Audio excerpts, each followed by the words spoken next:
Hey guys, this is Mike Pagano. Real quick before we start the show, on behalf of MVP News, we just want to say thank you to all of our listeners. And if you're a new listener, hit that subscription button. Make sure you tune in 3 days a week, Monday, Wednesday, and Friday for all your game recaps, your weekly news, and even your game picks. Now let's get on to the show. I'll see you guys there.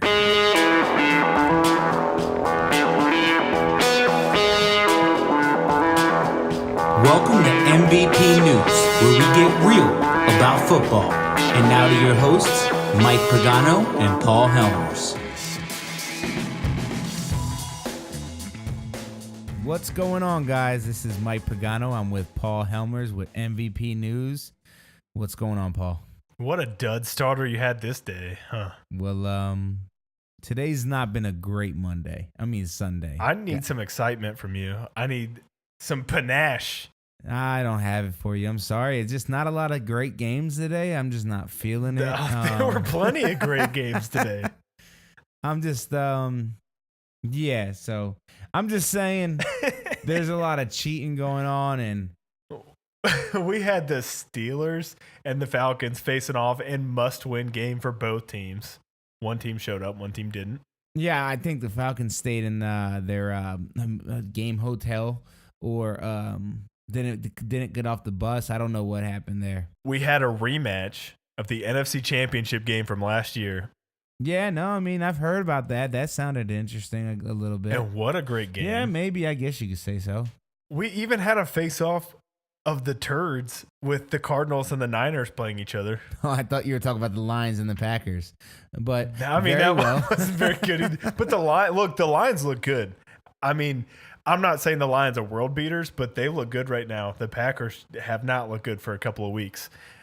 We also had all this season. We also had a Graham Gano. Is that how you say his name? A Gano field goal for 63. Yeah, 63 yards.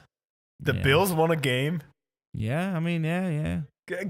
How is this not an exciting week? Because we had some big time divisional face-offs. I'll tell you why it wasn't a good week, because a team that doesn't deserve what they got today, that played excellently, that played their butts off, shot themselves in the foot a couple times and screwed themselves a little bit. Are you talking about the Ravens? Yeah. Let's go ahead and get into this week's I'm just out of it, Paul. All right, guys, look, Seattle, we're going to talk about it eventually, but I'm a little pissed off. I'm a little pissed off. I know I got some Rams fans listening. I know that they're listening because they couldn't wait to hear me just be mad. But actually, I'm not mad. I'm a little excited, honestly, if I really get real with you. And we'll get to that game eventually. Let's start it off where it needs to start off and where we always start off, with Sunday Night Football. That's right. We had the Battle of Texas, Dallas, Houston. I know it was in Houston, but you could see it and hear it in the crowd that this was still a Dallas stadium. These guys, let's be honest, up until 15 years ago, there was no Houston Texans. Everybody was a Dallas fan in Texas. So, you kind of expected people to be Cowboys fans in the stadium. So they were there. I heard them through the TV. Are there any leftover Titans fans down there in Texas? There might be. Some Oilers. Yeah. No, but so the game was slow. We had field goals exchanged. We had missed field goals in the beginning. Finally got on the board with a touchdown from the Texans. Turnovers. Back-to-back turnover on downs. We got fumbles. We got interceptions. A very boring but exciting game. All in all, it came down to the wire where Texans pulled it out 19-16 in overtime with a field goal. So Paul, what did you notice watching this game? This was kind of an ugly game because neither offense looked very good. I know Dak Prescott did put up pretty good numbers. We're looking at just about 75%. Yeah, I wouldn't give him the words pretty good, though, because when I look at it, and this is coming from a guy that just I'm just looking at it and acting like I didn't watch anything of the game. 18 of 29, 208. No, that's Dak. Oh, who are you talking about? Did I say Dak Prescott? Yeah, you said Dak. Did I say? Oh, okay. That's not what I meant to say. Oh, okay. I meant to say Deshaun Watson put up some decent numbers. Okay. Sorry. Yeah, because I'm sitting here like 208, 1 touchdown, 2 interceptions. No, it doesn't sound like he had a good game. That one, he had an okay game. I mean, good game for Dak, right? He hit went 200. over 2, except for the 2 interceptions. No, I got you with Deshaun. Yeah. 33 of 44 with 375. Right. Yeah, no, that's it's about 75%. At 375 and a touchdown and a pick. But neither team could get a run game going. Neither team could get in the end zone. I can't tell you how many times the Texans got onto the goal line and didn't score when they got DeAndre Hopkins and Will Fuller and this rookie kid who did score the one time. I mean, it really boils down to the run game. Now, what I thought was interesting when the first half was about to end, the Texans are right there, ready to score. They're on the goal line. They're out 10-6. It looks like the Texans are about to take control of this game and put it away. And the Cowboys have this huge game-changing goal line stand. And I think if the Cowboys win this game, that's the play that did it, right? That's the game changer. But they didn't win. They couldn't find the end zone. I mean, Zeke didn't look that good. What did he get? 20 carries for 54 yards. Can't get a run game going. I know they lost their center. That's a huge loss. Yeah, but I mean, let's be honest. It's the amount of carries. You have to feed the ball to him. You have to give him the opportunity. He's the only weapon you have. Even if you got to do screen passes, if you got to give it to him in the flat, you got to get that man the ball. If you can't get it through the line, figure it out. Draw the plays up. Scheme him in there. But you got to give your best weapon the ball. Said that because he did have 7 targets and 7 catches, but only 30 yards. Looks like they tried to feed the beast, but he wasn't hungry tonight. Yeah, it's hard to do things when you got the injuries on your offensive line. I know. I don't even know who played center for them today because Travis Frederick's on the injured reserve. But just kind of an ugly game. We both called the Texans, so good on us. But that's about it. All right, so that's our Sunday night game. We're gonna go ahead and roll into our daily games now and kind of just cover these. Hit the ones that really need to be hit, and then kind of skim over the ones that don't. Now, this first game that we're going to talk about, I'm a little upset with myself because if you actually listen to the Friday pick show, I started off my pick by saying, watch out, because honestly, I believe these Buffalo Bills can win this game. They're sneaky like competitors. And I said the Titans also are keeping their games way too close, and that's why I believe that there's a chance. Well, even though I said that, I picked the Titans because I said I trusted Vrabel. All right. Well, today we had a game that was not pretty. We got fumbles, punts. I mean, a lot of punts, interceptions, turnover on downs. We got a very slugfeshy, just kind of grimy game. I mean, when you got a team that wins and the QB has 82 yards, and then the opposite team QB has 129 yards. And that's when you know you got just a slugfest, ugly defensive match.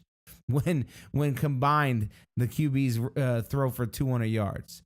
But at the end of the day, Steven Hauschka won the game for them. A final 46-yard field goal. And the Bills win the game 13-12. Now, Steven Hauschka, I know that guy. That's an old Seahawks kicker that goes way back with us. Super Bowl years and everything. I love the guy. I'm glad that he's still doing some good stuff. But this was a little bit of a stinker. Titans got knocked back a notch. And I think they need to go back and hit the drawing board. And Vrabel needs to make sure his team doesn't let this affect them mentally. I agree. I like the Titans this year. But I don't know if this was just like a repeat of when the Bills beat the Vikings, right? And the Vikings just did not show up at all. And the Bills, they came to play. Which I want to say, I don't think the Bills are going to go anywhere. I don't think they're making the playoffs or anything. But I think they're the sneaky team that reaches out and bites you, you know? They're going to be the reason for a couple people's surprise losses, but they're not going to do anything themselves. Is pretty much what you're getting at, I think. That team that will get someone kicked out of the playoffs, but they're not even going to fight for the playoffs. But they're going to be that team that someone goes to go see on week 12 or 13 or whatever, and it's like, hey, if you lose now, your season's over, and they're gonna knock someone out of the playoffs. And then the other thing, I love Bills fans, but the Bills in general, I think, are really embodying that fan base right now with the fact that like they show up every Sunday. Just a lot of times that's not enough because they're just not really that talented of a roster right now. Which isn't, I mean, they're in a rebuild. We all know they're in a rebuild. We're not really trying to dog the players there or anything. It's not their fault, but like they're just not as good as other teams. So just showing up isn't good enough to beat the Packers. Just showing up isn't good enough to beat the Ravens. Just showing, you know what I mean? So, but they show up every Sunday. They're there every Sunday and they're putting the effort in and they're fighting and they're grinding out. And that's why they have 2 wins right now. No, exactly. And that's why they've been able to kind of hit some teams like the Titans and the Vikings in the mouth. I mean, that's really what it is at the end of the day. So our next game that comes down in the lineup that happened was a game that we mentioned earlier at the top of the show. Paul kind of hit on it as a must-win for both teams. You have the 1-3 Falcons when they were coming into it, coming into a matchup with the Pittsburgh Steelers that were at the time 1-2-1. You know, both these teams were, I mean, let's be honest, prior to the season, Super Bowl contenders. Now, no one had them really. There's some people that had them picked. I actually have heard people on the shows, like your Inside the NFLs and your game day shows, you know, they had the Falcons picked. I personally didn't. But regardless, these teams are both playoff contenders and maybe even Super Bowl favorites for some people. They're coming into week 5 with 1 win each. And this is, like Paul said, a must-win scenario. Well, one thing stayed true today. Actually, I'm going to say 2 things stayed true. The first thing is that the Falcons have lost their identity, and they don't know who they are. That stayed true. This is now 5 weeks in a row that the Falcons have no idea what they're doing. And the second thing that stayed true is that the Steelers are the most inconsistent good team that we've seen. Because today, so Connor on week 1 made people say Lev who? But week 2, 3, 4, he made people say we need Lev back. Today, I would say, man, screw Lev Bell. Connor had 110 yards rushing with 75 yards receiving. Antonio Brown had 101 yards with 2 touchdowns. Big Ben had 3 touchdowns. Like, this offense looked like the offense we needed. And I know Paul's going to kind of go into the Falcons because he's got some feelings towards them, so I'm not even going to touch on them. But the Steelers, if they could keep up what they do in games like this every week, they would be a team that I fear. But next week, they will suck. Because they'll put up 15 points next week. Yeah, they have this weird thing. I mean, you're in their division, Paul. How long have they been doing this? Because I remember we used to talk about this years ago. They weren't as inconsistent. Like the Steelers used to put in like a good 6-game streak, and then they would do this weird thing. But now it's starting to feel like, and maybe it's coaching. Maybe it's something that's coming from all that stuff we've seen in the past, but now it's much more consistent that they are inconsistent. Well, honestly, as long as I can remember, the Steelers have always been a team that people always say they played to the level of their opponents. Like, they'll go into Foxborough and maybe even beat the Patriots, right? But then they turn around and go to Cleveland and they have, 5 turnovers and lose a game or something. Or not even just going into Cleveland, but playing Cleveland in Pittsburgh, that could happen, right? Yeah. That's just something that they've always done as long as I can remember, really. I mean, they came in, they knew that today was a must-win game if they were going to keep any kind of hopes alive, and they did it. They kept it going. I mean, they're still tied with the Browns, neck and neck. The division's what? They're a half a game behind the Ravens now. Is that right? Ravens have 3 wins. Oh yeah, the Ravens are 3-2. Yes, 3-2. So half Browns and Steelers are tied in last place, a half game behind the Ravens, and a game and a half behind the Bengals. And the Bengals are 4-1. Yeah.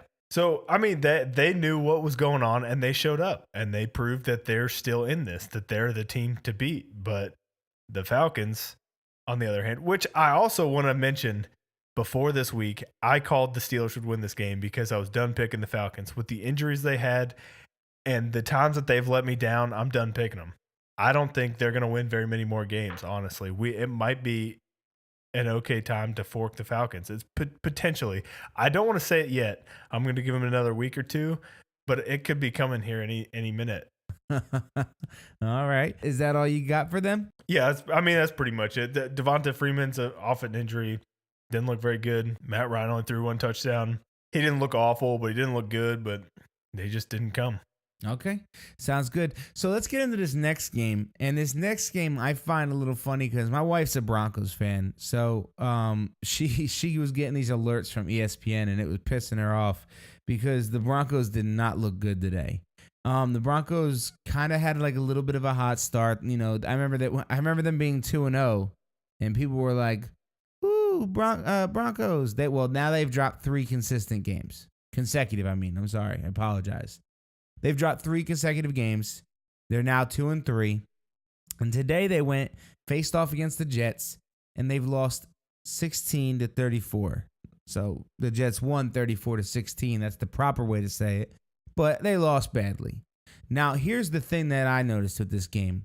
Sam Darnold, he had 3 touchdowns, 198 yards. He had a decent game compared to what he's had in the last couple losses that they've had. Crowell is really the reason why this team won is because the New York Jets were able to control the clock and really run that ball. He had a franchise high number, I think, here. He had 219 yards with 1 touchdown. But let me tell you why I believe that the Broncos lost. And this is seriously what I'm feeling.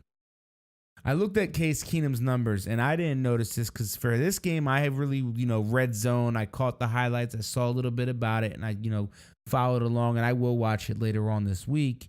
But Case Keenum threw 51 times. And this great running back tandem that he has had 12 attempts and 5 attempts. So Lindsey had 12 attempts for 61 yards, averaging 5.1 yards a rush. And then Freeman had 5 attempts, averaging 6.2 yards per rush.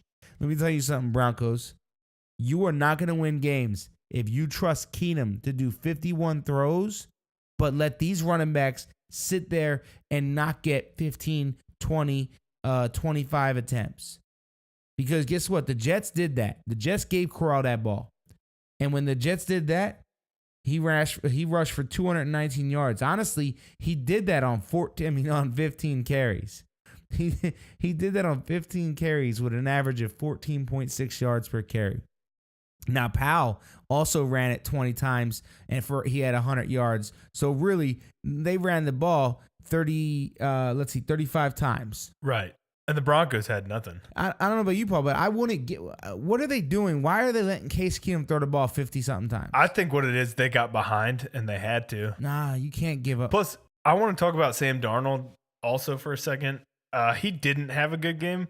He was under 50% completions. He only threw 198 yards, and he had 2 bombs to Robbie Anderson for touchdowns. See, what I mean by good game is he had 10 for 22, yes, 198, but he had 3 touchdowns to 1 interception. That's better than what he's been doing. Yeah, but the 3 touchdowns are inflated because of 2 long bombs. I mean, he had the 76-yarder. 6 points is 6 points. No, I'm not saying that. I'm just saying, like, the Broncos defense is the real problem here. And Sam Darnold did it. I mean, when they let a guy open deep, any quarterback with an arm can hit him, right? I mean, don't get me wrong. It still takes talent to throw the ball that far and hit the receiver. But I just don't really think that. I just feel like he's not as good as people want to say. Oh, no, I definitely agree with you there. I don't think that he's the guy that, Coward thinks he is. He's not the guy, I don't think he's that special. I think he's I don't even know if I would give him the title franchise quarterback yet. Like, you didn't.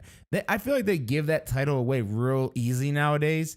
Like, a guy can have 3 games, and they're like, that's our franchise quarterback. Yeah, they said that about Tyrod Taylor. They said that about Manuel, too. Yeah. Like, come on, let's stop it.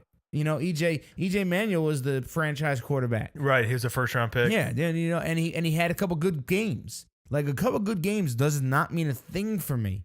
Like, I'm sorry. There's a lot of quarterbacks that have a couple good games. Not a lot of quarterbacks that actually do something. So we'll see, but I don't know if I can crown Sam Darnold a franchise quarterback yet. Because let him be terrible. They will cut him. They ain't scared to do that. These teams don't keep guys around. I don't know, man. The Jets do, though. I don't mean this year. I'm talking about let them continuously be terrible. They will continue. Oh no, I know. But I'm saying we watched Mark Sanchez in New York. He obviously had a good start. The AFC Championship game 2 times. Right. He had a good start. And then we watched them keep Mark Sanchez for a long time with hopes that good start would continue. But it never continued. And then, I mean, they did eventually cut him, but they had no other choice. But, I mean, anyway, let's move on from that. So, our next game is going to be the Chiefs and the Jaguars. Now, this was the talk of the town. This was the hyped up game of the week. This is the game that everybody couldn't wait to see. And I'll be honest, I fell into that too. Like, I couldn't wait to see it. And then it actually happened. And halfway through the game, I turned it off. I turned it off because there's other games that I knew I wanted to watch, like the Browns. And the reason I did that is because this was not a competitive game. The Chiefs completely dominated the Jaguars for 4 quarters of football. In fact, this is a little bit of a lie, that score. That was some garbage time. Let's see. At one point, it was 7-30 in the end of the third quarter. In the fourth quarter, the Jaguars finally scored with, I think it was 4 minutes or whatever left, something like that. But they scored and made it 14-30. The Jaguars had 5 giveaways. It's just, Bortles had 430 yards. That's nice and all, but it means nothing if you can't put points on the board. We saw a great performance from Patrick Mahomes. 313 yards. He didn't have any touchdowns, but that's what Kareem Hunt's for. That's what his defense is for. He did run for a touchdown. Yeah, and he hit the very first touchdown was him keeping it. I think that the Chiefs definitely solidified something here. I do have something I want to add, but go ahead and you do your thing right now first. I want to say Pat Mahomes, he did have a good game, but he did finally come back down to earth a little bit. 22 of 38. Not bad, not great. 313 yards looks good, but no touchdowns and 2 picks. So he finally threw some interceptions. He's finally hit his, maybe this is his rough patch that he uses to really become who he could be in the future. I don't know. This game gave me, for a minute, a moment of lapse in judgment. Remember, I said on our predictions that maybe potentially the Jaguars could win this game, and I didn't know what I wanted to do, but I went with the Chiefs. And I feel bad for even questioning him because, there's no question who's going to win this game today once it started. Well, here's what I wanted to try and find real quick because everybody keeps getting hype about this Chiefs team. Like, they're 5-0, they're 5-0. And I was trying to actually bring up something that I had, but I lost the actual document that I had because I had it all written down. But whatever. So I had a document showing the first 5 to 10 starts for the Chiefs over the last 7 years. And every year they have started 5-0, 6-0, 4-0, 9-0, 4-0, 5-0. So this is something that Andy does. Now, I know that this year's a little different because we have Patrick Mahomes. I get that. But here's what I want to say about Andy Reid. Every year he does come into the season with this new offense. He's a genius with play calling. He has these certain different every year his offense looks different, and it catches the league by storm. And his offense is incredible every single year.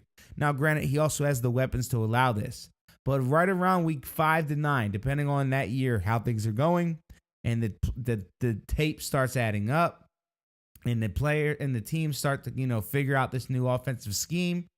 They do kind of get slowed down. The question is, will this year be different because he has Mahomes? Or will this year be, right back into the Andy Reid style offense of, starting off 6-0, 7-0, whatever, losing, 6 of your last 8, and then going to the playoffs and having a rough one or something. So we'll see. I just wanted to bring it up to remind people that I wanted to draw people back and remind them, hey, this is not new. Let's see what happens in the playoffs. Last year, didn't they start 8-0 last year too? Yeah, they were 9-0 last year. And they had Alex Smith was an MVP candidate. At that point, through the whole first beginning, everyone's talking about how great Alex Smith is. Oh yeah, and me included. I had Alex Smith in my fantasy team. I think I played him over Tom Brady most of the year. I don't remember, or it might not have been Brady. It might have been Ben. But either way, I played Alex Smith on fantasy over Ben Roethlisberger most of the year, and Ben Roethlisberger had a great year last year. And now you don't like him that much.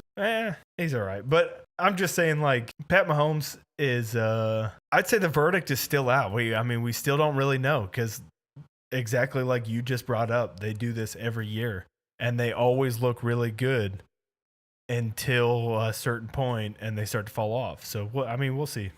Yeah, but you know what? I will give it this one thing.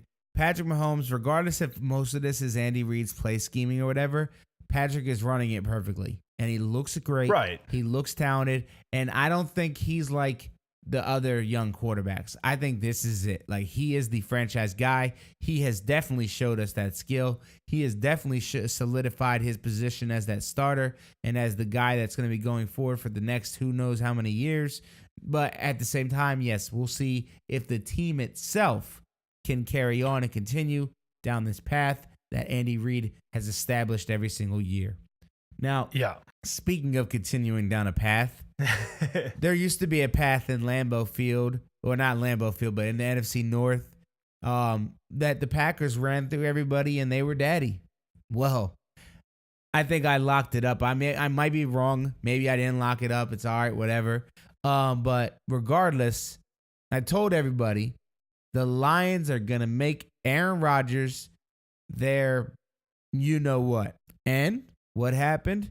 Well, we have a game right here where the score is 31-23, but I want to tell you guys, don't be fooled. It did not look that close for the entire game. Now, Aaron Rodgers is Aaron Rodgers, so of course he's going to do things like this. I don't ever doubt that Aaron Rodgers will perform some sort of comeback or, miracle at the end. I mean, heck, one of his most famous Hail Marys was done against the Lions. So, that's kind of what he does. Now, Mason Crosby in this game did miss 4 field goals. Do the math with me. 4 times 3. I'm not that good at math, but I know that comes to 12. I think he missed 3 field goals and an extra point. I've got 4 field goals. No, I've got 4 field goals here. And 4 field goals? Yeah, that's 12 points. Dang. I got him missing. And he missed an extra point, so that's 13 points. Yeah, I've got him missing 1 field goal in the first quarter. He missed another one in the second quarter, and then another one in the second quarter. Then there was a fumble, and then we have. He was 1 for 5. Wow. Yeah, so a lot of it. So that's 12 points. So the Green Bay Packers could have won. Yeah, I'm not counting that one, but yeah, so 13 really. But yeah, so all in all, I know he's got to feel terrible, but Aaron Rodgers was 32 of 52 for 442 yards and 3 touchdowns. So it looks good. Don't get me wrong. But all in all, his team got completely dominated in the first half. They couldn't do much. And then the Lions were able to build up a lead that mattered and were able to hold that lead. They were able to take some dominance in this game. And, hey, Packers, Lions are here. I watched this game, or not really watched it, but I kind of had it on the TV. And the Packers look bad. And all the frustration that Aaron Rodgers has right now, and all the times that people give you the excuse that Aaron Rodgers isn't better, he doesn't have a better resume because of the talent around him, I have trouble disagreeing with them after watching the Packers play. I was watching receivers run into each other on their routes. I watched Aaron Rodgers throw the ball to Lance Kendricks and Jimmy Graham reach up and bat it down. Mason Crosby missed 5 total kicks today. What do you want the man to do? No, like, he can't go out and kick the ball. He can't throw to himself. He can't run the ball every play. The man's got a gimp knee, and he still does run the ball. And Chris Spielman was saying today, like, this man has a knee brace on, and he's still running the ball, and he doesn't go out of bounds. He fights his way to get the first down. He does everything he can to still get a first down. What else do you want this guy to do for you? I don't know what he can do. Honestly, I kind of find it funny that teams do this sometimes, and you see it all the time. Teams get this one player, and they get a once in a lifetime, kind of talent, and then they don't give him anything. Like, I've been saying this for years, watching the Packers. Like, every year I'm like, who are they giving him? What are they doing? Like, the Packers don't do any. They just want to draft. They trust themselves in the draft. They don't go anywhere in free agency. Which doesn't make sense because they haven't drafted well. Yeah, exactly. I don't. It confuses me. And if I was Aaron Rodgers, I'd be mad. I'd be mad because I'm like, give me somebody. I mean, I don't think I would have taken that deal. I don't think I would have taken the money.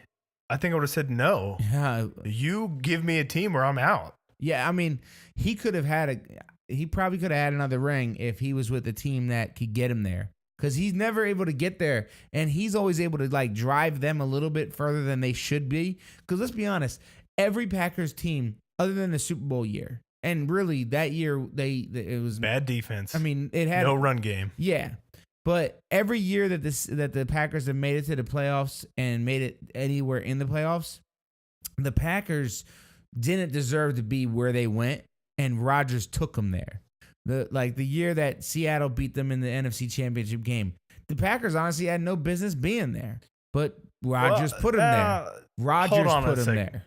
They should have won that game because of Rodgers. No, but you saw how that game went. They were dominating the Seahawks, and the Seahawks had the comeback victory. Is that the same game? Are we thinking about? Yeah, that's the same game. But what I'm saying is, they shouldn't even have been to that position in the playoffs because they were not a good team that year, except for Rodgers. Yeah, I mean, if you remove Aaron Rodgers, from the that's equation, what I'm sitting there saying is right. every year he takes that team further than they deserve to go, and we learn that because in the years he gets injured, we see what team that really is. They're awful.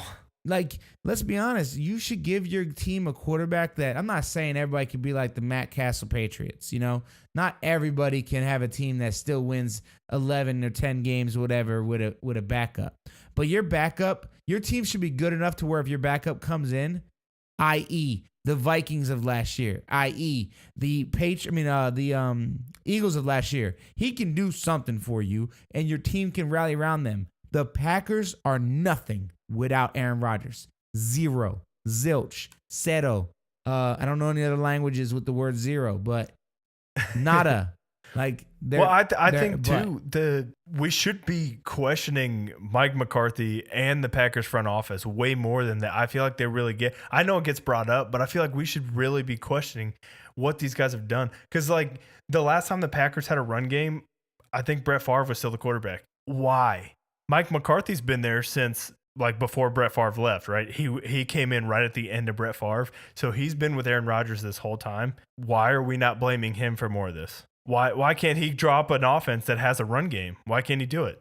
Why can't he get a defensive coordinator that can run a defense or defensive players that can run a defense? Because they put their faith in Aaron and they think that he doesn't need help. And that's the thing is, if I was Aaron, I'd be pissed, man. I'd be like, yo, I can't do this all on my own. All right. Well, anyway, that's enough for that game. I'm kind of tired of talking about them. Let's move on to what I think was the real game of the week.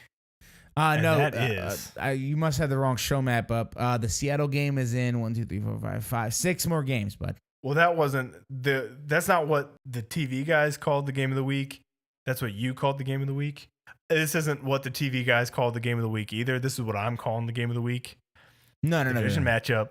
This was between stinker. The old Browns and the new Browns. No, yeah, this is the That's stinker right. of the. No, you mean the real Browns, the old and the Browns, fake Browns, and the new Browns. Yeah, right. No. That's real Browns, the Baltimore Ravens that ripped the Browns franchise out of Cleveland because that owner they used to have, Art Modell. I'm not going to say anything about him, but I said, as a Browns fan, I can't pick the Ravens to beat the Browns. I can't do it. And it turns out I should trust my instincts on a regular basis because I was right. The Browns take another game to overtime, which that's what, three out of 5 games now. And when it looked like we might end in a tie, Baker Mayfield, Duke Johnson, they put it together. They drove down the field, kicked the field goal. They won. Baker the had game. 9 different receivers today. Oh yeah, Baker looks good. So here's what I think is going to get missed because of the low scoring game is Baker Mayfield's stats and how he looked pretty good today. He only threw for 1 touchdown, but let's think about who he's playing against.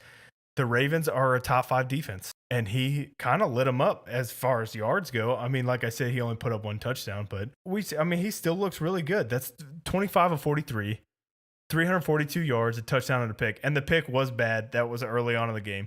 But they fought through. They recovered. Carlos Hyde still ran for 63 yards. I mean, 25 of 43 is 58%, though. Let's not give him the. I'm not saying percentage. I'm not saying he's great. I'm saying he looks good. He lit him up in terms of yards, and that's a top 5 defense. Yeah, I give you that. Well, nobody really had a great day yards-wise outside of, Mayfield, because 342 is good. Collins had 59 yards. Hyde had 63 yards. Crabtree had 66 yards. Landry had 69. So no one really had a lot of yards individually. But like I mentioned a little bit ago, I said Mayfield got the ball to 9 receivers. So, 9 receivers stack up those yards. Things add up. Definitely was a slugfest, though. I mean, I know that you watched it like a hawk probably. I tried to catch it in the second half, and it kind of made me a little upset because I was like, "Ooh, man, come on, finish it off," because I was sitting there waiting for it, like, do not let this go to overtime. And then when it got to overtime, I was worried that it was going to end in a tie. And I was like, man, if the Browns get a second tie, I am never, ever looking at their games again. Because last episode I said I never will pick the Browns again until they prove me wrong. Because I was going to pick them. I was going to pick them for the Ravens prior to, their mistakes in the Raiders game. But I'll say this now. Browns, you got my eyes back. You got my ears back. You got my attention back. We'll see how I go picking forward. Browns defense came back today. They looked like the dominating defense that we know them to be. Denzel Ward got another pick. Another notch for his little resume for Rookie of the Year. I mean, they were at it. The Ravens are struggling to score touchdowns lately, which this was an offense that came in. I don't remember what their stats were last week, but they came into last week they were what? I think 9 for 9 or some. I don't remember the exact number. They had not had a red zone appearance without a touchdown yet this season coming into last week. Uh-huh. But we blocked one of their field goals, and we got an interception in the red zone, and they didn't score a touchdown on us. So we came to play, we shut them down, and our offense did enough to win the game. I'd like to see more of the offense, but hey, we look good today. I guess you could say you guys looked good. I'll give you that. I'll concede that for you. So the next game that we're gonna go into, it's going to be a game that some would say is also a must-win. Some would say it was definitely a must-win. Not for both teams, but for one team. Because on one hand, you have the New York Giants that were coming into this game with 1 win, 1-3, to the Carolina Panthers, who were 2-1, coming off the bye week. And it really was a slugfest, and it was a little bit of a battle. It started off, a little slow. You had the field goal from the New York Giants. Touchdown from the Panthers, but then the second quarter came around. You started to see some more scoring going, touchdowns, field goals, and then slowly and surely this game kept really creeping along until the fourth quarter, and we had a tied. Actually, we had a 1-point lead from the Giants going into the final, stretch of this game. Cam Newton got the ball with about a minute left, maybe a minute and 20 left, something like that. But Giants are up 31-30. Cam Newton gets the ball. He brings the team down close enough to give Gano a 63-yard attempt. So this isn't like your normal game. And if you're imagining the field with me right now, you got the little red line and the announcer's like, they've got to make it to that red line because he's been knocking it out from there in pre-warm-ups and everything. And then the one announcer's like, well, I saw him kick a 64-yarder at warm-ups. And they're like, yeah. Well, usually I'm like, okay, whatever. But Gano was confident today. Gano got I don't like using the word luck, but Gano definitely got the good wind with this kick because when you're talking 63 yards, you got to have the perfect angle. You got to have the perfect strike of the ball, the perfect placement. But what a pretty kick. I just watched the replay, sorry. Oh, you're watching the kick? Yeah, so what a pretty kick. He kicked it. It went through, and they won. And I think this was the most painful loss this week. I'm going to go ahead and give this the most painful loss of the week. This is going to be something that I will identify for you once a week. It would be Seattle outside of this, but this is a very painful loss because the Giants needed this. They battled their hearts out. They end up losing 33-31. Now, one thing to note is that statistics, Barkley, again, 100 scrimmage yards. Now, rushing, he only had 48 yards, and he was only averaging 3.2 a carry. So I don't think that's a lot to really brag about. But he did have 81 yards receptions, 4 targets, 2 touchdowns, 4 catches.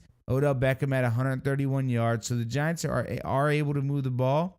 But at the end of the day, the Panthers were the better team, and the Panthers won. I want to give props to the Giants. Even though they lost the game, their offense has looked kind of mediocre this whole year, and they came to play today. They put up yards, they put up points, they moved the ball down the field.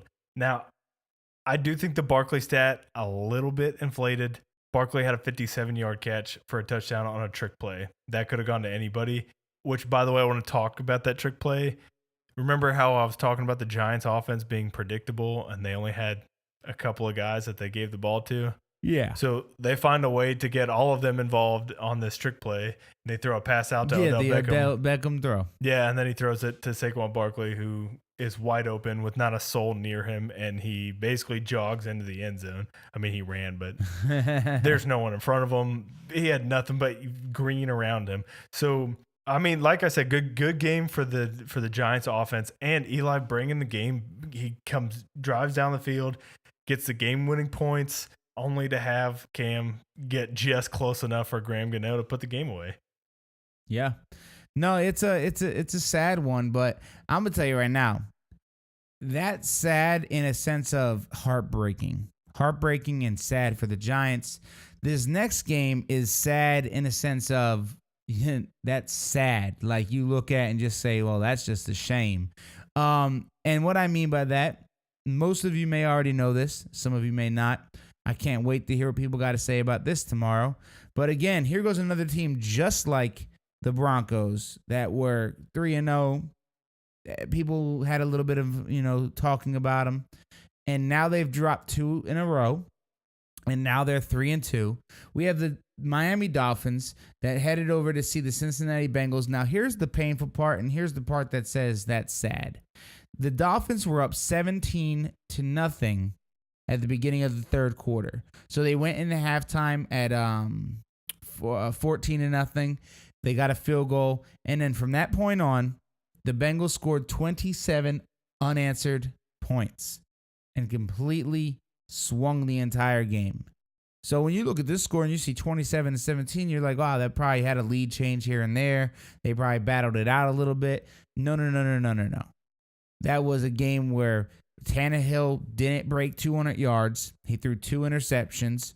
They didn't have a running back go over 100. They didn't have a receiver go over 100. They did get their 2 touchdowns, but since, after that, the Bengals completely came out and dominated them after halftime. They made their adjustments. They made the corrections. They handled it. And A.J. Green, yet again, 100 yards, 112 to be exact. I believe I saw something on a headline that says that A.J. Green, and maybe you know this, Paul, he broke Chad Johnson's record of most 100-yard consecutive games or something like that. Oh, I didn't see that stat, actually. I didn't know what you were talking about. That sounds, maybe it's a Bengals record. It's Bengals. Yeah. Oh, I gotcha. Yeah, I mean, it makes sense to me. AJ Green's incredible. I don't think AJ Green gets enough credit because he's quiet. He never says anything. You never hear anything about AJ Green. You only hear about Julio Jones, who holds out or, unfollows the Falcons on Instagram or whatever. And you hear about Antonio Brown because he's loud, he's in your face. You hear about Odell Beckham because he's loud, he's in your face, he's getting paid. You hear about the guys in LA because it's a flashy offense. I just feel like AJ Green is AJ Green is the kind of guy that's so quiet, he could walk by you in real life. You probably wouldn't even know it was AJ Green. Like Antonio Brown. Right. I don't even know what he looks like. Odell, he couldn't be 20 feet from you without you noticing him. All these guys, you'll know them. AJ Green could probably walk right up to you, bump into you, say, "Excuse me, sir," and you probably be like, "Oh, no problem, boss," and keep moving and be like, "I have no idea." So, no, I like that, though. Honestly, if I was a Cincinnati fan, I would Cincinnati fan, I would love that, bro. I love AJ Green, right? I wish AJ Green played for the Browns. That would be awesome. But I mean, I'm sure a lot of people wish they had AJ Green on their team. I wish he played for Seattle. Right. I mean, he's easily a top 5 receiver, but I also love that he just never hear from him. I mean, some people, honestly, depending on how you rank your receivers, he is 1A, 1B, 1C. You got Antonio Brown, AJ Green, Julio Jones. Like, that's your 1A, 1B, 1C. You don't think Odell's up there? No. I mean, don't get me wrong. I agree with you. I'm not a huge Odell guy. Odell's too small for me to be in that list. And now I know Antonio Brown is small as well, but he has this magic about him, and he's done it for several seasons in a row. I know that Beckham is talented, and he's in my top 5 without a doubt. But yeah, I think he's top 5. He's not when I'm saying those, like the number one, because when I say the number one and then I name those 3 people, I'm saying they are all number 1 to me. Like they're 1A, 1B, 1C. Odell can be number 2. What do you think? Do you think to round out the top 5, would you say Odell and Jarvis Landry? No, I wouldn't put Jarvis Landry in there. I would put right now Thielen. Not Jarvis? I would put Thielen above Thielen? Jarvis Landry. Or maybe Michael Thomas. I'll take that. Now, yeah. I want to put Jarvis in the top 5 because he's got 3 years, 4 years, whatever, where he's dominated. I mean, he's definitely an elite wide receiver. I'll give you that. When you guys went out and got him this season, I was really surprised you did that because that was a smart move. But yeah, and then we re-signed him too. But yeah, I'm not putting him above those people. We traded for him and then we also signed him. But yeah, no, I got you. But either way, so Bengals Dolphins, Dolphins, they kind of did what people thought they would do, didn't they? I mean, at 3-0, they had some buzz, and then when they laid that stinker last week with the Patriots, they just kind of. Everyone's off the Dolphins immediately, right? At least I was. That's the feeling I got around, my environment. Anyone brought up the Dolphins, they're like, they're done. I'm done with them. They had their chance and they blew it against the Pats and now they're done. Yeah, no. They definitely had their hype and disappeared. Now, another team that had their hype but then never appeared is the Oakland Raiders. And we've seen them play every week. And honestly, their only win came in a game they shouldn't have won. And right. That's really, they could be easily 0-5 right now. But they're, 1-4 because they went into the Los Angeles Chargers. See, I almost said San Diego again. The Los Angeles Chargers, they went out to LA and they lost the game 26-10. Honestly, when I see the stat line and I see that your leading rusher had 31 yards and then your quarterback only had 268, then I get scared because, like, I get it. If Lynch had 31 yards and then Carr had 350, that makes sense. But when you got below 300 and below 50, something scares me. And that's really what I see here. I'm going to definitely catch this game on Game Pass to really get spun up on it. But from what I've seen in the highlights, what I've seen on the catch-up shows and everything, this was a stinker for the Raiders. Phillip Rivers dominated. He got the ball out there. He hit his targets. He did what he has to do, 339 yards, 2 touchdowns. Gordon had some touches. And the Chargers did what they had to do to win the game. Yeah, I would say the Raiders last week, there was a lot of talk about what their offense is and what it could be and how they looked really good. And maybe we were too quick to kind of dump on John Gruden. But they also came off they were playing a Browns team who just came off their first win in 635 days, right? I don't want to say that maybe they got in their own head, but maybe they got in their own head, right? Our defense just didn't look good last week. They ran all over us. They threw all over us. They kind of did whatever they wanted. But if you don't leave that game alone, say what? It's over. You guys lost. No, it's over. I know. I'm trying to move on from that. I'm just saying, like, from that week to this week, the Raiders look completely different. So maybe that's what the issue was last week. And this week, once again, I've talked about like where on the field your field position when you throw an interception is. When you throw an interception, when you're on your own or when you're on their 1 yard line, you're about to score, but instead you throw a pick and then they come down and score a touchdown. I mean, at that point, the Raiders only had 3 points. So that really put that game away. That put that game out of reach. That went from they could have been 10-19. Instead, 3-26. Yeah. And then the Raiders score in garbage time. No, that's 100% true. And honestly, Raiders, they're not looking like they're gonna win a lot of games this season. Now, I want to talk about Derrick Carr's making me nervous. He's throwing a lot of interceptions, and I'm not like afraid of interceptions in general, but he's throwing a lot of them, and he's putting them in the wrong place when they're in a bad spot. So yeah, that's all I really got. Okay. Hey, I want to play a game with you, Paul. Before we go, actually, we're gonna go into this next game, but I want to play a game with you. Okay. Okay. I'm gonna read some stats, and you're gonna tell me which team won, Team A or Team B. No, seriously. Okay. Team A has 447 total yards. Team B has 220. Okay? Team A had the time of possession of 40 minutes. Team B only had it for 19 minutes. Okay? Team A had a 58% third down conversion. Team B had a 16% of third down conversion. Which team won? Team A or Team B?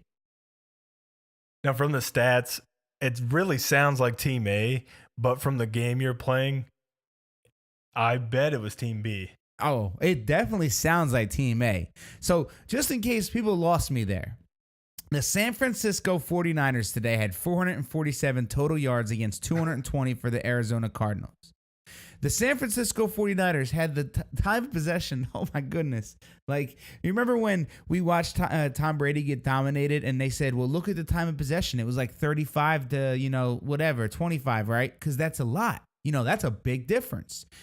Right, 10 minutes, The 49ers had the ball for 40 minutes and 12 seconds, while the Cardinals had it for 19 minutes and 48 seconds. The 49ers converted their third downs 58% of the time, while the Cardinals did theirs 16% of the time. Now, here's the problem.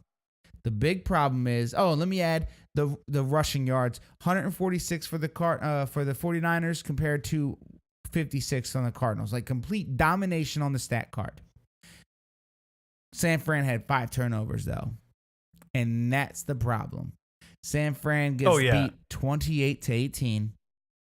But, oh, my goodness.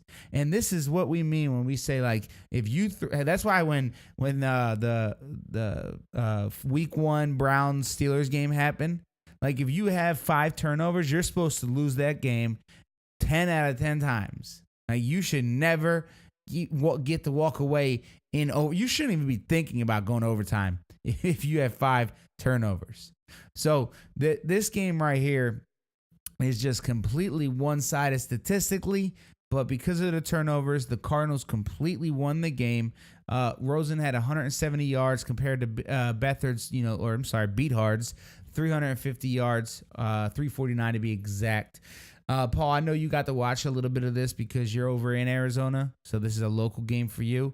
I had much more important things to do at the time. So why don't you tell us a little bit about what happened? This game was a real stinker, just back and forth of nothing a lot for a long time. Cardinals did put up 28 points, but that's off 2 defensive touchdowns or 1 defensive touchdown. I think 1 defensive touchdown and 1, what do I want to say?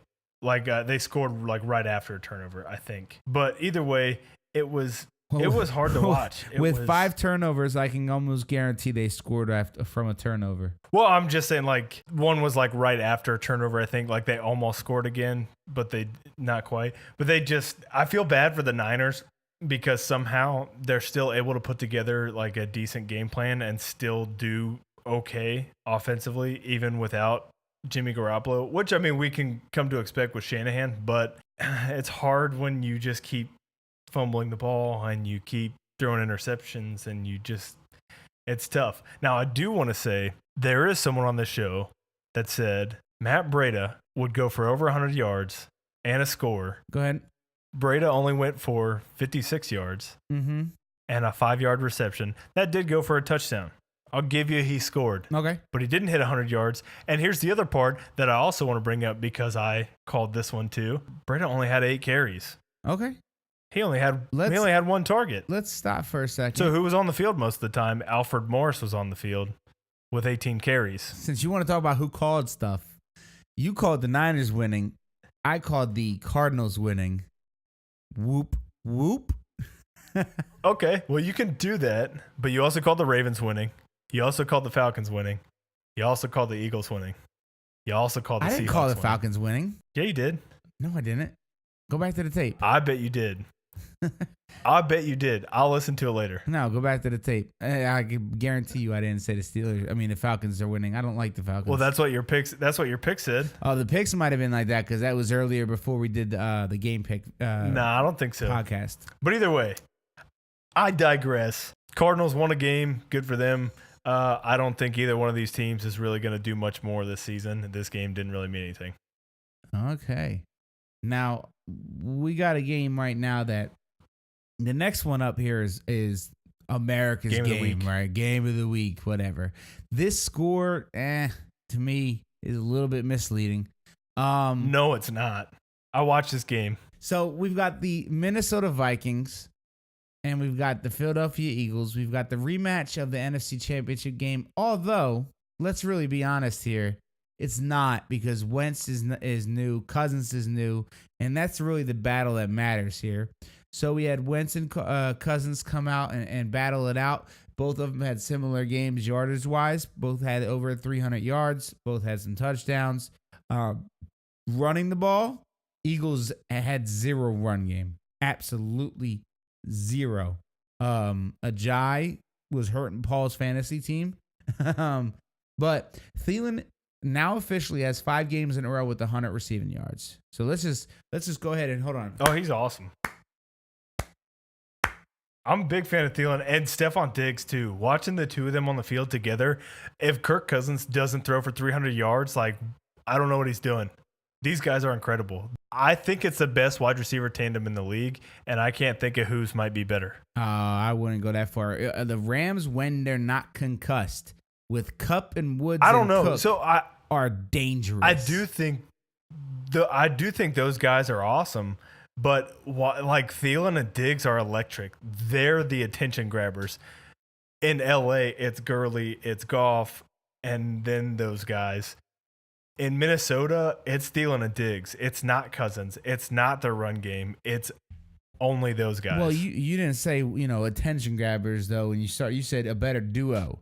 Duo wise, I don't know. I think you got some duos there. You got a triplet, actually. You're right. There's no better duo than that, but there's a triplet over in the Rams team. But let's go ahead and I digress now. Go ahead and finish off your little Vikings recap. Okay, I called the Vikings would win this game. I locked this in, actually. I said this was the big one. But this was a really good game. For a while, it looked like the Vikings were just going to take it away. They did get a defensive touchdown that put the score kind of ahead a lot. It was 20-6 for a while. But the Eagles didn't go away. They took over in the third quarter. They start pushing. And they brought this game back. Ultimately, they couldn't finish it off. And the Vikings win 23-21. Yeah, so now we have an Eagles team that, coming off of their Super Bowl, is 2-3. People have a lot to worry about. Now, the Vikings, though, I want to make sure people understand, technically, they're still right there with the Eagles, even with this win, because they're 2-1. They weren't doing well prior to this game. Let's not forget the Vikings. They did lose to the Bills. Yeah, they had one win prior to coming into this game, so they were looking for something themselves, just like the Eagles were. But luckily, they got this win, because if they would have lost this game, that would have set them back quite a distance. Now, but yeah, we have an Eagles team that honestly is looking kind of suspect, and the Super Bowl hangover, it happens. Some teams are able to shoot through it, like Seattle. We went to back-to-back Super Bowls, so they were able to, and the Patriots do it. And actually, that's the only two teams I could think of in the last 10 years. Well, I think that's different, right? Because never mind. Okay, yeah. So, winning the Super Bowl, we see it all the time, except for, like I said, the Patriots really, and then Seattle did it one time. But other than that, we really haven't seen a lot of back-to-back Super Bowl appearances from teams. So, Yeah, maybe the Super Bowl hangover is just true. You can't dodge it. It's gonna happen, just like a real hangover. Like you can try and plan out of it, drink some water, eat some food, sleep, do whatever. But hey, it's gonna happen, and the Eagles are feeling it right now. Now, I think the only reason the Eagles don't have a ton to worry about is because their division also just does not look good. They got the Cowboys, who are they one game or are they 2 games? Well, we'll find out when the Eagles play the Redskins, though. That's the thing for me, honestly. Right. I want us, because the Redskins are 2-1. Let us not forget the Redskins that. are sneaky good. Yeah, 2-1 compared to the Eagles 2-3. So they win tomorrow night, which I'm not saying they will. I got the Saints picked, but if they win tomorrow night, that puts them at 3-1. That puts them ahead of them. And then when they have that matchup between the Redskins and the Eagles, we'll see. And let's not forget, Thursday Night Football coming up is a great matchup. Giants-Eagles. Oh, Giants, we just saw the baby. Giants play incredibly against well, not incredibly, but we really well. And we know that this is a divisional rivalry. Like, this is one of the rivalries of the NFL that is everybody knows about it. So this is going to be a game to watch. Eagles could fall into a very bad trap if they can't win that game, and that'll really hurt them. So I'm interested to see how this division goes, honestly. Oh, I am too. We could see the Redskins sneak out and win the division this year. Well, who knows? Yeah. Hey, Alex Smith's not a bum. Like you were just saying earlier, he was in an MVP talk. You know what I mean? And then AP is out there, and AP can put up yards, and they've got a defense that's sneaky good. Josh Norman, who I know you don't like, but he's doing some things back there with his teammates. I mean, they're not the greatest thing out there, but they're stopping things. So, and we'll get to that in a little bit. So, let's go ahead and move on to our last game to talk about, our final game. Oh, man. One of the best. One of the best of the day, honestly. How did we end up with this being one of the final games? Like, I didn't want to end it on this. I didn't want to talk about this. It's unfortunate, but it was a really good game. I mean, I know it didn't end in your favor, but the Rams-Seahawks game today, it was division matchup, Rams on the road in Seattle. It was a back-and-forth game. The Seahawks did better than I expected. I didn't think it was going to be a blowout or anything, but I didn't expect a 2-point game. 33-31, the Rams win. I mean, the Seahawks, they had the game really. They were about to seal it, and they had a couple of penalties that ruined it, right? I don't want to take away from you because you're the one who really watched this game, but this was a really good game. Yeah, I mean, all right, so all right, where do I start? So you got the LA Rams coming into the Seattle Seahawks, and it starts off as no one expected it. I'm talking 3-and-outs from both teams. That's right. Jared Goff's high-powered offense gets stopped. Bang, bang, bang, punt. Seattle gets the ball. Bang, bang, bang, punt. Now, once we go to punt on our 3-and-out, the punt gets blocked. Uh-oh, this is it. Rams are about to get the ball on the 10. They're going to score. They're not going to look back.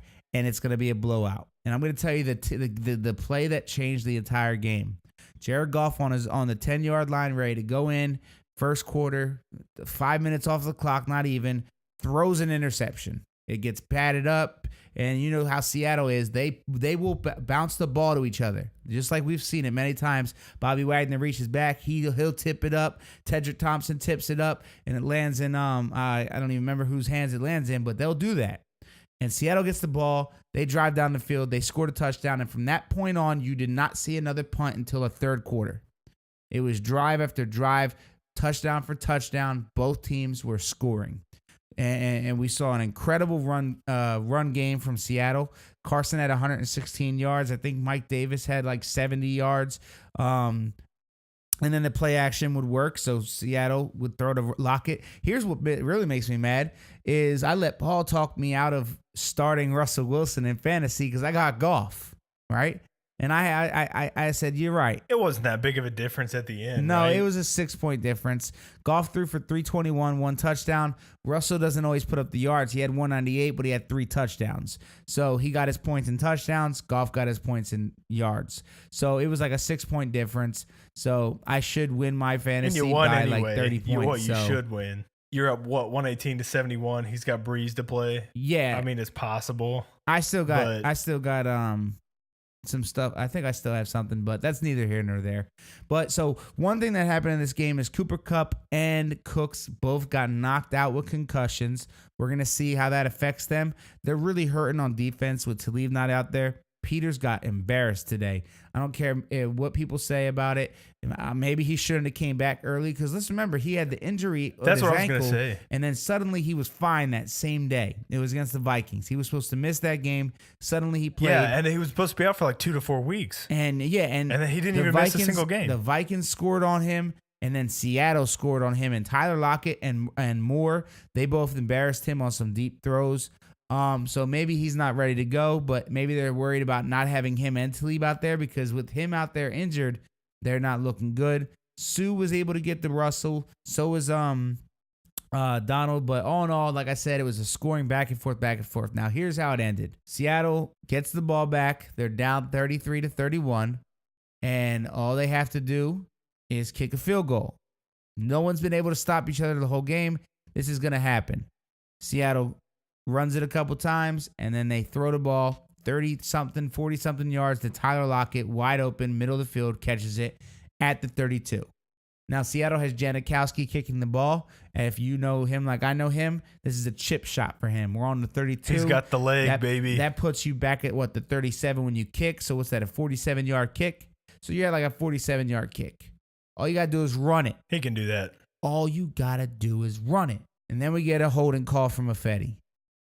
And then we get it might have been a false start first. The false start was on Affetti. The holding was on the other guy. I can't get it. It was a guard, I think, right? But so false start, holding, and then third and like 20. Russell steps back, throws to the right. It gets batted down. Then they throw it again. And nothing happens, and they have to punt the ball. I'm sorry, Seattle, but I don't trust your defense. I don't know if I could punt it right there. Like, I really don't. Because every time Goff's touched that ball, he's been able to drive it and score. Now, we end up... Well, I think it depends on the game, right? Like, this particular game, no, I don't. I don't trust your defense. You just gave up 30 points, right? Maybe last week playing the Cardinals, that's what I mean. I trust your defense there. I completely. But I don't trust them today. I'm not punting to Goff. First of all, I just threw the ball 40 yards. I got to 32, and then it was a false start that brought me back. I'm mad as hell right now at the line, first of all. But then I'm going to say, wait, every time Goff has touched this ball, he has moved the ball. I can't stop him.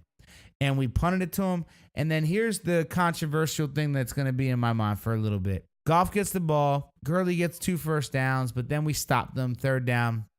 And then he runs it, and we slam him. Great hit.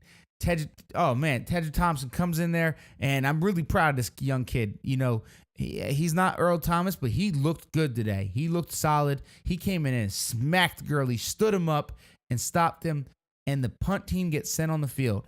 Now, Seattle calls a timeout.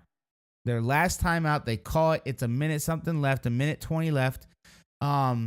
Seattle calls a timeout while the punt team is coming out in the field, and I start screaming at my TV because I have a fear in my heart that you don't give them a time to think about it because they've been really good on offense. And lo and behold, Jared Goff starts heading back out in the field. Jared Goff keeps the ball. Which, again, like, you don't know this is going to be a keeper, and you got one guy over the center. Like, oh, my goodness. They should have been in the gas for sure. Jared Goff gets the push. He comes through. He breaks the line, and we don't get and Russell never gets a chance to win it. Russell gets sent to next week where we go see the Raiders for an easy win. Bang, bang, bang. Do what we got to do. So, Seattle lost. Well, okay, so I want to talk about that timeout, though. I get where you're coming from. You don't want to give them time. But think about it this way, right? It was a minute 39 left in the game. 40-second play clock. As soon as and the clock was stopped, but not for good. It was only stopped for measurement, right? They measured, they say Gurley short. They spot the ball. Play clock starts. At that moment, right? If Seattle doesn't call timeout, then the Rams take the clock all the way down. They might not even snap the ball. They might just take the delay of game, take it all the way down to 59 seconds, then punt it, right? Then you have what we'll call it We'll call it a 4-second play because there's a good chance that it's a fair catch or it goes out of bounds, right? I'm okay with that. Or it goes in the end zone. I'm 100% okay with that. So now we're at 55 seconds for Russell Wilson to take the ball from the 25, probably to the opposite 30. No, not with Janikowski. And the Rams are going to be playing prevent defense. With Janikowski. But yes. Well, I'm not saying. I'm 100%. I'm saying that's ideal. Let me tell you 100% want him why to I'm get okay the ball with there. That. One, because just like we haven't stopped golf all day, they did not stop Russell all day. Two, I mean, that's true. I'd rather give Russell the ball than not. Well, I think I agree with you, but you don't, when you call a timeout, you don't expect like, oh, we called a timeout. Now they're going to come out and run the ball instead, you know? No, but you have to say to yourself, do I want, just like you hurry up the ball sometimes. You hurry up to snap the ball because you don't want them to think about a challenge, right? Like that would be as stupid as calling a timeout on a play that's controversial. Like, hey, here's this timeout. Think about challenging it. That's pretty much the same thing in my mind. You call a timeout, you're giving them a chance to think about it. And in my mind, I'm like, that's why I said it's controversial. Now, obviously, whatever, it happened. The game's over. It's water under the bridge. I'm confident. So I like to pull good things out of losses. My Seattle fans, listen to me here. You just went with the number one team in the NFL. That's on my power rankings. Right, That's everyone's got every number single one. Team's power rankings. You looked good. Tedrick Thompson looked good, so you're not really that worried about Earl. Now, they did give up 31 points, but they did that. 33 points, but they did that to the best team in the NFL that's averaging 39. Oh, yeah. Or 36. You scored but still. 31. Russell looked good, and you've got a run game. So I said we would go 7-1 at home. That was our one we just lost at home. You better win the next 7 at home, and then all you have to do is win 3 on the road. So we'll see what happens. Well, hey, I wanna ask you real quick. That timeout, do you think that's similar to not running the ball in the Super Bowl? No, not at all. Well, because look, everyone says, "Oh, he should have ran," and hindsight's 20/20. Yeah, but like. I know we've talked about this before, but Marshawn Lynch was what, like 1 of 5 on rushes from the 1-yard line or something. I think that was a good play call on the goal line. That's why when people try and give me crap about the run, I'm like, whatever. Like it does bother me because, of course, like you said, hindsight. Looking back, now that I know what happened with the pass, of course, I wish they would have handed the ball because whatever. But it was a good. But there's play still call. No guarantee scores, and that was 4th down. I mean, I don't like. Oh no, I'm sorry. That was 2nd down, right? But it was the implications of running the ball at that point with like the time that was left. First down was a rush to Lynch to the left. He got 3 yards, so he moved them down to pretty much the half-yard line. They were originally on like the 4, and then they instead of running, they were out of timeouts, right? Or they had 1 timeout left. Yeah, well, Bill Belichick was not using his timeouts. He was letting the clock tick. People were saying, why was he doing that? Looking back on it now, it's like that was genius because he's got Brady. He didn't give there wasn't enough time. Like if he didn't use his timeouts and Seattle scored, the game's over. Oh my gosh, why on the day that I get my heart broken against the Rams do you bring up this Super Bowl? But okay, so we can move past that. The other question I had. Well, I think I've been waiting for people to move past that for 5 years. I didn't mean to bring that up as like a negative thing. I really wasn't trying to give you jabs. I was honestly curious about that. I forget what the other thing I had though. Forget it. Must not have been that important. But all in all, that is the Sunday games right there. I would have to say that my takeaways are we got a great football season ahead of us. A lot of teams that are going to be taking people, by surprise. Titans losing today. Teams that you weren't ready to lose. The Eagles losing today. The Dolphins losing a lead. The Giants coming in close. I mean, we've seen some great games today. Definitely enjoy the show. Like it, share it. I don't know what Paul. What's your big takeaway from today? I think I want to know who took the biggest loss today, like the most impactful loss. And I kind of want your take on it. Impactful? Right. Like what was the worst loss of the day? Like, and it could even a winning team could have taken the biggest loss, like depending on what happened. But I'm just saying, like who took the biggest loss of the day? It depends on what you define by the biggest loss.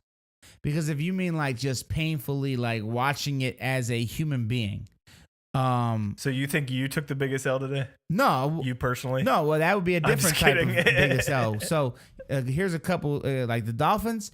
That's the biggest L in like that's a shame to be a fan of being a Dolphin. The Giants took the biggest L like heart crushing because that's a heart crusher. Like that would be like if the Rams kicked the field goal with 1 second left. That's a heart crusher. And mine was a bit of a heart crusher too because Jared Goff had that run and he stole it from us. Like he said, I'm not letting Russell get this ball because Russell's a beast. That's what I heard at least. Right. Because when you do that, that means that means you know that other quarterback is dangerous. So I mean, it really depends on what you mean by, the worst loss. But I think that the Giants and the Seahawks are the most devastating losses for teams that really fought their heart out against teams they weren't supposed to even be a competition against. Because no one gave the Giants a chance. No one gave Seattle a chance. So for those two teams to come out there and really do that, then yeah. And the number one win today for me honestly goes to the Browns. Because nobody gave the Browns a chance up against those Ravens that I knew of. After last week. Although, this morning on game day, NFL game day morning, Mike Robinson, former fullback from Seattle Seahawks, one of my favorite personalities on TV because he's funny as anything, he picked the Browns. Did you know that? I did not know that, but I do like Michael Robinson a little more today now that I do know that. Yeah, Steve Smith was doing picks with him, and Steve Smith picked the Ravens, obviously. They had a funny exchange over that because he picked the Browns, yeah. I remember I wanted to text you, but I was like, man, he's in Arizona. It's like 2 a.m. right now or whatever time it is. I woke up pretty late today, too. I woke up like as the games were starting. But lazy bastard. So I want to say about the biggest loss of the day, I think there's a couple candidates, right? You could say maybe the Titans took the biggest loss because they lost a 1-point game to the Bills. Yeah. You could say maybe the Ravens took the biggest loss because they couldn't score a touchdown. They got a field goal block. They lose to a division opponent when they were neck and neck with the Bengals and needed a win to stay on top. The divisional meaning, that might be standings meaning, the Ravens might have took the biggest loss in such a in the air division. I have more. Another candidate you might say would be the Falcons after losing 41-17 to the Steelers in a must-win game. They're now 1-4, and the division is slowly creeping away from them. But to me, the team that lost or had the most impactful loss, the team that took the biggest loss today, was the Green Bay Packers. They lost to the Lions. They dropped down in the standings. Now, I'm not trying to say anything bad about the Lions. I'm saying this was an important game. The Lions are now 2-3. They stay in it. And the Packers, it's not really about the Lions. It's more so about the Bears and the Vikings, who are still moving on. I mean, I know the Vikings and Packers are still tied right now, but the Packers got to win games. They have to win games, or they're gonna lose their footing. And we could see the Bears and Vikings go to the playoffs, and the Packers miss it. Yeah, let's be honest. The Bears, the Lions, the Packers, and the Vikings all have equal records. Like I know that there's a tie in there, so technically the Lions have a worse record. Yeah, whatever. But they're basically the same, right? What? Well, I'm saying I'm agreeing with you. I'm saying you got 2-3 and then two different 2-2-1. So it's basically the same. Yeah, but basically though the Green Bay got knocked a notch back, and it shows that they really have lost hold of this division. Right. Oh yeah. That they're not daddy at the moment. I know they beat the Bears in week 1, but it's by 1 point, and the Bears have only looked better since then. But I will say that the Bears being on a bye week might be nice and dandy, but they've got to play the Patriots next week. So that's going to be rough. But we'll talk about that on Friday's pick show, though. We'll see it. And Wednesday's nah, you're right, Friday, sorry. Yeah, we'll see. All right. Well, let's get out of here. We've been on here for a while now. We've been yapping our gums for too long. Yeah, it's bedtime for me. I'm an old man. I'm not in Arizona, so it's not like morning time still where he lives. So definitely we're signing off. When you're listening to this is Monday, so enjoy this weekly wrap-up. Make sure you share it with your friends. You like it, you subscribe, whether you're on iTunes, SoundCloud, Stitcher, wherever you're listening. We're going to go ahead and see you guys on Wednesday. Go ahead and pay attention to after the outro. Listen up to the ad for Infinity Action Sports, where you can get all the customized equipment you need, all the sports apparel, all the sports uniforms. Use MVP as the code for 10% off. And y'all have a great day, and we'll see you on Wednesday.